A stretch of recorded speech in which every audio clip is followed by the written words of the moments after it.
Thank you for coming to this, and I'm pleased to be able to report the results initially on the main trial, and later this afternoon I hope to give you some information about the sleep data from this as well. So thank you for coming.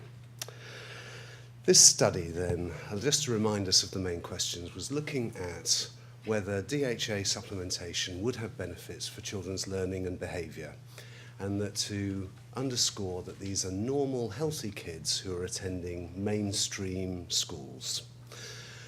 But just to make clear that we needed kids who had room to improve. And we are interested in kids' life chances. Education at 7 to 9, this is the key age for them. They're learning to read. This is when they're going to sort out reading. And if DHA is going to make a difference, this is when it's going to happen. So we were very careful to select 7 to 9 as being the key age when it ought to make a difference. And if it makes a difference, if we can get them learning, downstream, this keeps them out of prison, this increases their employment chances, this is what really makes differences to kids downstream. Okay, so all to say this is important stuff. So who are these kids then? They're 7 to 9-year-olds, as we said, mainstream schools, and they were screened out at Key Stage 1. The standard, for those of you who are not from this country, this is the standard test that's given to everyone at that stage, and we use that as a main screening tool to pull the kids in. And we were initially looking for kids below the 20th centile. But we soon found that it was difficult for us to recruit enough kids. We knew that we needed around 360, and we weren't going to find enough, so we relaxed that threshold and went for kids below the 33rd centile. This becomes important later. Okay, so now you know.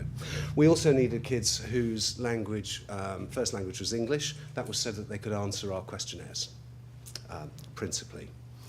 And these are the tests that we wanted them to take part in. Very standardized, rigorous tests. We didn't want anybody to come back at us and say, well, this test is a bit ropey.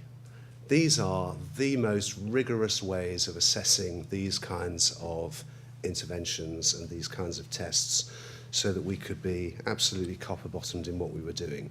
However, we excluded this lot. Kids with serious learning disabilities, kids who are taking Ritalin, because clearly if you're on that sort of medication, that's going to probably override an intervention like omega-3, and kids who were taking it already. So excluding that lot, you're in. And we then gave them, by random allocation, either 600 milligrams a day of algal DHA, in 3 little capsules, or placebo, which was taste and colour matched, we think.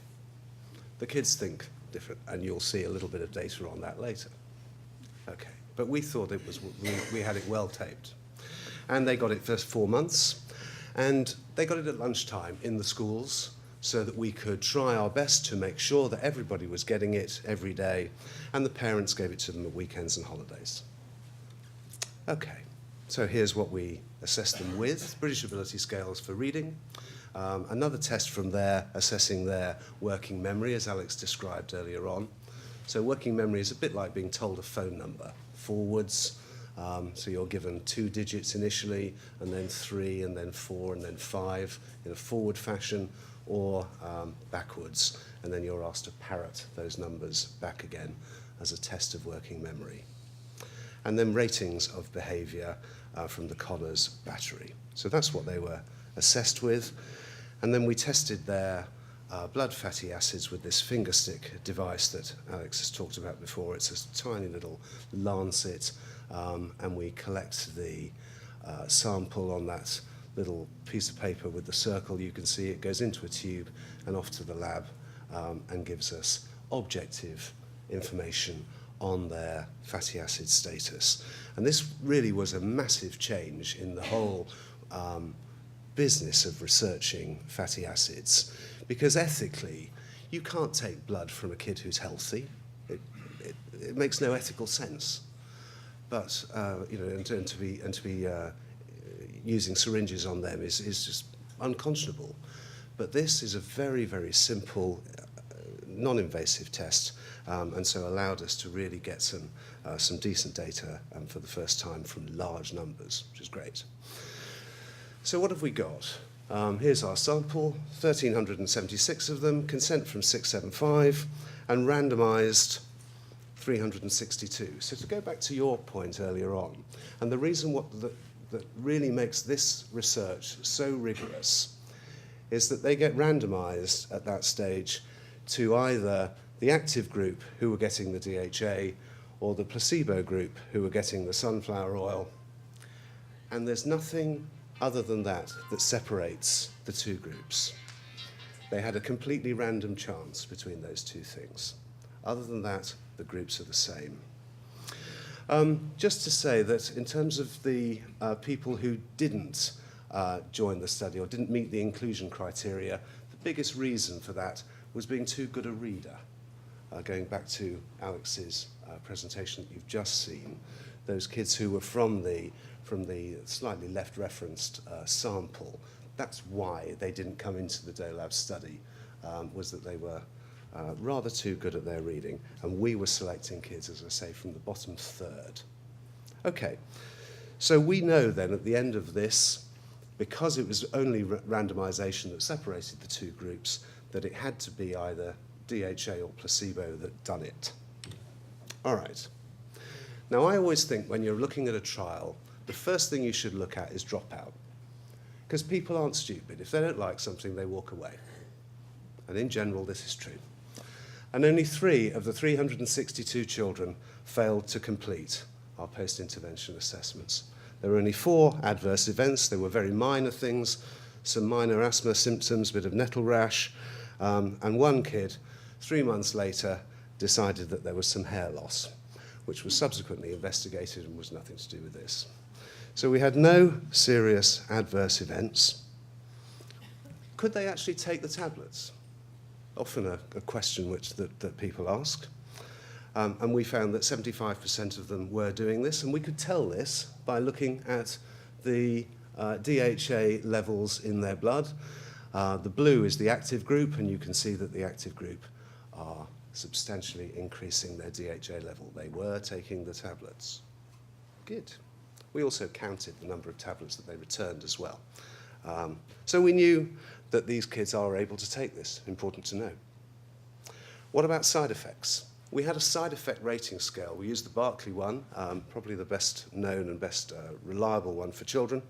The only thing we found was in the placebo group, they had a slight elevation in their level of insomnia. So perhaps there's something about sunflower oil doing it to you. But otherwise, nothing. Okay. What about the group comparisons? Did randomization work? Did we really get people properly, randomly distributed? And there were no group differences for age, for sex, for ethnic group. There were no differences on our primary outcome level. So in short, yes, randomization did work. It did separate people evenly. Did we manage to successfully blind people? I think this is great. On the left-hand side, you've got the responses from the parents. On the right-hand side, the responses from the teacher. And the question that's being asked of them is, which group do you think you're in? So if we look at the parents' results, for group 1, the active group, 64% of them thought they were getting the placebo. For group 2, below, still looking in the parent column, 60% of the placebo group thought they were getting the placebo. We did ask the kids, however. The kids give you answers like, well, there's oil in the tablet, so I think I'm getting the fish oil. A, it's not fish oil, and B, there's oil in the other one. So we didn't think we were getting very far asking the kids. 7 to 9 is a difficult age to convey the concept of randomization, particularly when you're going back 16 weeks later and trying to say to them, so, what do you think then, Johnny? So we didn't feel, But in any event, the takeaway message here is that you've got roughly 60% in all groups. People seem to be thinking they were getting the placebo, and I think that tells us something right off. It's fine. Blinding would appear to have worked. But did treatment work? That's why you're really here. Okay. Well, we measure this with the word reading score, and our mean score was 84, so slightly below the age standardized mean of 100. And to the left bar, the blue group is the active group, and the red is the placebo, and you'll see that the standard error bars cross. There is not clear blue water between those standard error bars. So when we take the whole 362 in the sample, there's not a difference between them. So thinking below, the whole third of readers below 33% doesn't make a difference. However, if we look at the readers in the bottom 20%, you can see that there is clear blue water between the error bars of the active group and the placebo group. The DHA is really ahead for them. And it's even more marked when you look at the bottom 10% of readers. There's massively clear blue water between the two. So in short then, this would not seem to be a universal solution. It doesn't work for everyone, particularly in the higher groups. But for the kids who were struggling to read in the bottom 20%, and particularly in the bottom 10%, there were really clear effects here. So what? What does this look like clinically? So if you're in the bottom third, nothing much. But if you're in the bottom 20th centile, in 4 months, you catch up about a month, 0.8 of a month, nearly a month. You're catching up with your peers. This is really important for them. That's a substantial improvement, nearly 20%. And if you're in the bottom 10% of readers, one of those kids who's really struggling there, in 4 months, in 16 weeks, you're gaining 1.9 months. That's nearly a 50% improvement. This is fantastic from a bit of algal DHA. Wow. Okay, what about working memory? Well, this, remember, as Alex explained earlier on, is a fundamental part of how kids are learning to read in the first place. With this measure, the mean score is 50, the standard deviation is 10, and we had these kids at baseline with mean scores, as you might expect, slightly below the mean at 40 and 44. So they were struggling. And there you can see what their scores have increased by from baseline to post-intervention. They differ post-intervention. They've separated out somewhat, but those change scores are not significant. They're certainly showing some improvements over that time. Okay. Behaviour would certainly seem to have improved. Baseline scores again, mean of 50, standard deviation of 10. These kids were not selected to have behaviour problems. They were selected with their reading difficulties. Incidentally, we found that there was a placebo effect, i.e. everybody improved. But we did nonetheless find improvements. As you can see, these are drops, improvements in these problem scales. The active group, once again in blue, and the placebo group in red. You can see that there are substantial gains, particularly on these global scales, which have a much more wraparound view of where the kids' difficulties really were. And look at the global total there in the centre, which sort of summarises particularly kids' behaviour over the course of a range of behaviours. Teachers, as Alex pointed out before, didn't seem to pick up so much of this, and there are some obvious reasons for that, I think, that we might explore a little bit more. So in sum, most importantly, safety. There weren't adverse events.